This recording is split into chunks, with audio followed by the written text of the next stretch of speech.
Hey everyone, if you want to make your own podcast but you don't know where to begin, Spotify for Podcasters makes it super easy. They've got everything in one place, it's totally free, and you can make money while doing it. Here's how it works. Spotify for Podcasters lets you record and edit podcasts right from your phone or computer, so no matter what your setup is like, you can start doing it today. Then you can distribute your podcast to Spotify and pretty much everywhere else podcasts are heard. Video podcasts are also supported, and you can even conduct polls and Q&As. With Spotify for Podcasters, you can earn money in a variety of ways, including ads and podcast subscriptions. And best of all, the platform is totally free. No catch, totally free. When I wanted to start my own podcast, I did not know where to begin, and I didn't think it was even possible. And Spotify for Podcasters made it happen. They made it easy, they made it quick, and I am doing something that I love. What more can I ask for? So if you're interested in starting your own show, you can do it, and I highly recommend you give this a try. Download the Spotify for Podcasters app or go to www.spotify.com/podcasters to get started.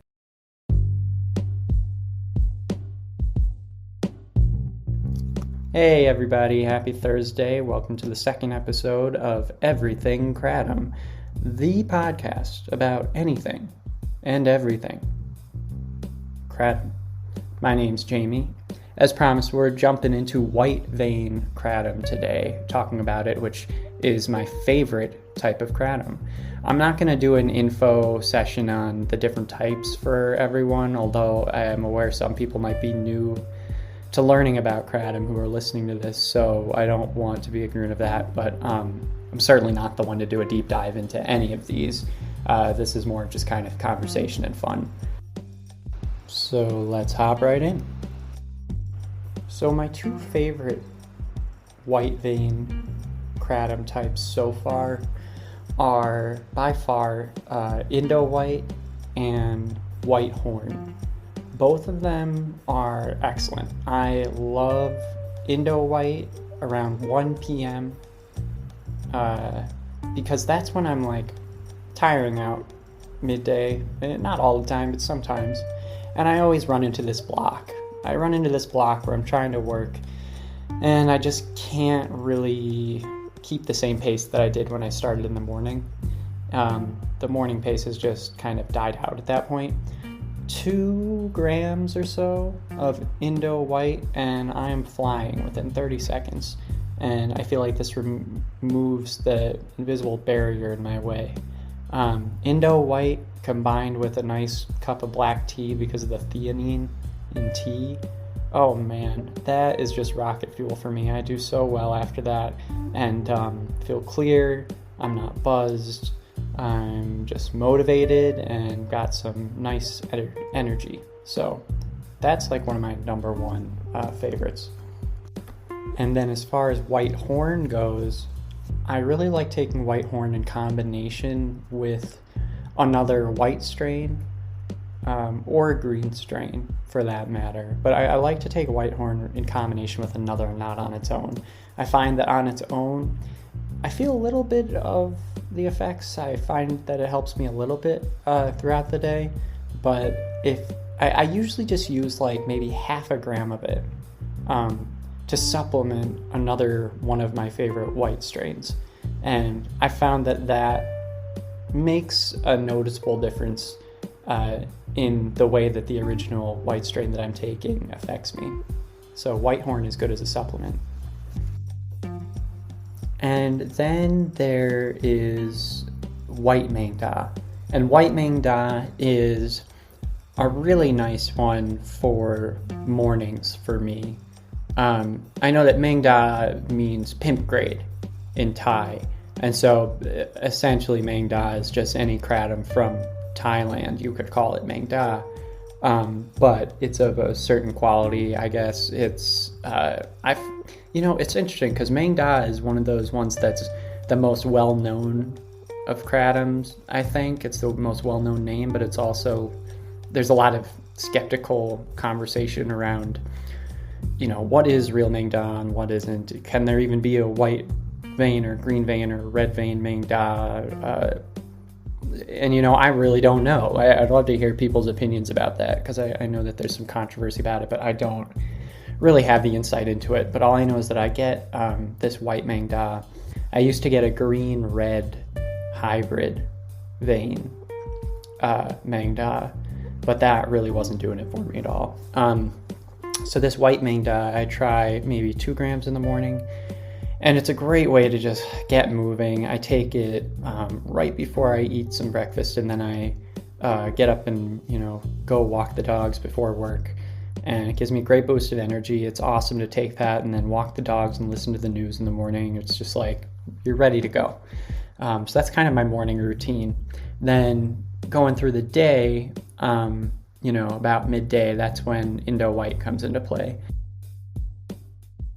And then finally, there's a strain that I always thought was a red vein that I've taken in the evenings. But it turns out, I realized a few months ago that it's a green-white hybrid strain of Thai kratom with 50-to-1 blue lotus extract. And blue lotus is this lily flower from ancient Egyptian times that has made its way around the world.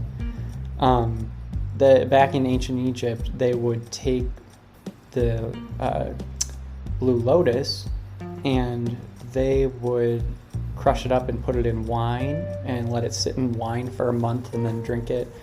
And it would have psychoactive properties, or they would just smoke it, or they would make a tea out of it. And it would help with socialization and also just being calm and, at peace with the world. So it's really neat. And it kind of reminds me of chamomile. I've bought blue lotus leaves before. They're very cheap. And I've had them in tea. I've smoked them before. I think tea is the best. And it kind of just is like chamomile for me, although it's a little bit better, I think. But I didn't realize that there was this extract of blue lotus in kratom. I also didn't realize that kratom and blue lotus go together like peas and carrots, as Forrest Gump would say. I mean, this is one of the best combinations ever. I would rank it up there with kratom and theanine or kratom and turmeric. I'll get into combos in a different episode. But super, super awesome combination. And so that's why it fooled me. I thought it was a red vein, but it was actually green-white hybrid with blue lotus extract. So if you can find that one, I actually plan on sharing the website that I get most of my kratom from with you all once I get their permission, and maybe I can even end up doing some sponsorships for them. That would be great, because they're a solid company. I just want to make sure that I get permission from them first, and then I'll let you all know. But that last one, Thai Enhanced, is what it's called. My goodness, it is enhanced. It's great. It's good for calming down, but it doesn't simply sedate you like a heavy red might. And it all makes sense now that I actually know what the real strains are and why it's sedating at all. But it's great for evenings. Take it at 7 p.m. and open a book and read. It's just the best experience ever. Just wonderful. Love it so much.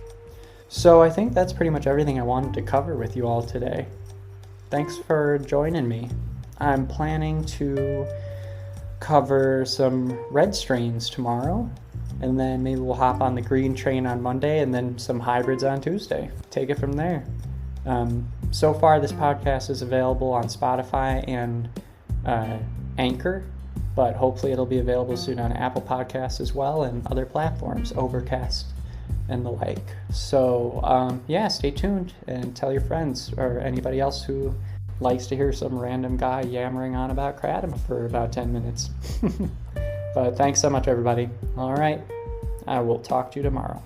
Bye-bye.